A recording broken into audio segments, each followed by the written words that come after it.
بسم اللہ الرحمن الرحیم۔ سورہ بقرہ کی آیت نمبر 172 اور اس میں موجود ضرب المثل وَاشْكُرُوا لِلَّهِ إِن كُنتُمْ إِيَّاهُ تَعْبُدُونَ وَاشْكُرُوا اللَّهِ إِن كُنتُمْ إِيَّاهُ تَعْبُدُونَ۔ ترجمہ ہے، اور اللہ کا شکر ادا کرتے رہو اگر تم خاص اسی کی بندگی کرنے والے ہو۔ اس میں 4 مفردات ہیں: شکر شین کاف رے، اللہ الف لام ہے، اور ان کنتم ایہ تعبدون،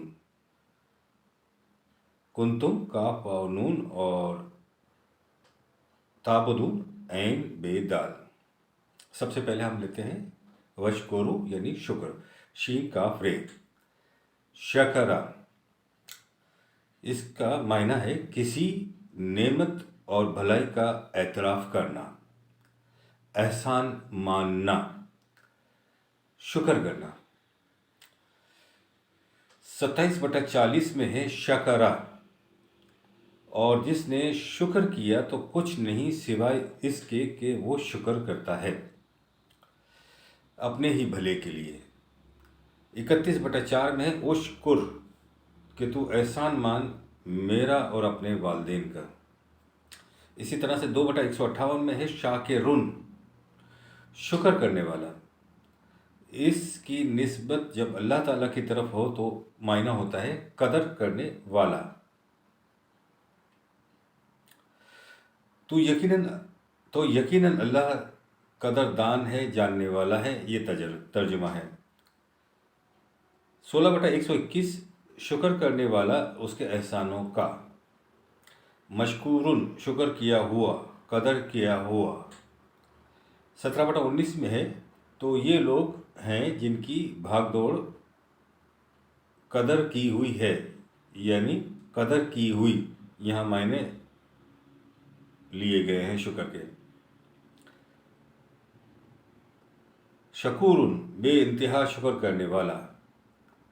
14/5 میں ہے بے شک اس میں نشانیاں ہیں ہر ایک صبر کرنے والے بے انتہا شکر کرنے والے کے لیے، تو یہاں پر بے انتہا شکر کرنے والا۔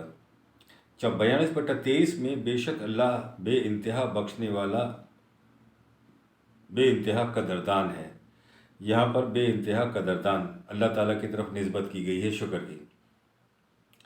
صاحب تاج العروج کے نزدیک انسان کی طرف سے شکرن کے معنی اطاعت اور ادائے فرائض نیز احسان مندی کے جذبات کا اظہار ہے، اور خدا کی طرف سے شکرن کے معنی پورا بدلہ دینا یا تھوڑے عمل کا بڑھا کر اجر دینا کے ہیں۔ مثلا اگر کوئی شخص اپنے آپ کو تنگی میں رکھ کر دوسروں کی تھوڑی سی بھی مدد کرتا ہے تو اس کی یہ قربانی اس شخص کے مقابلے میں زیادہ قیمتی ہوگی جو اپنی ضروریات سے زائد چیز دوسروں کو دے دے۔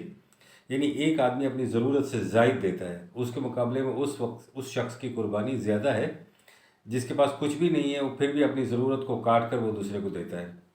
تو ان دونوں میں فرق ہے۔ تو مطلب یہ ہے کہ تھوڑے عمل کا زیادہ اجر دینے کا اس کا مطلب کیا ہے؟ تو یہ ہے مطلب تھوڑے عمل کا زیادہ اجر دینے کا۔ شکرن صحیح مشکور، ایسی کوشش جس کے بھرپور نتائج سامنے آ جائیں۔ بھرپور سے مراد جیسے بکری کے تھن دودھ سے بھرپور ہوں، اسے کہتے ہیں شکرن یعنی صحیح مشکور۔ 2/158 وہ ہے جو کسی کی کوشش میں بھرپور نتائج پیدا کر دے، اور وہ بھی جس کی کوششیں اس طرح بھرپور نتائج کی حامل ہو جائیں۔ 39/65 اور 66 شکر اعمال بھرپور نتائج کے حامل ہوں کا لفظ ہبت اعمال، اعمال کے رائگاں یعنی خسر کے مقابلے میں آیا ہے۔ یعنی یہاں پر شکر جو ہے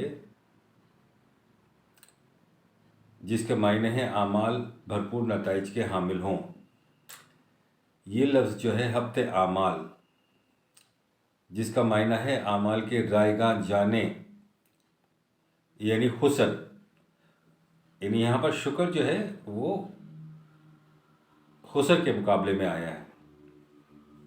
14/5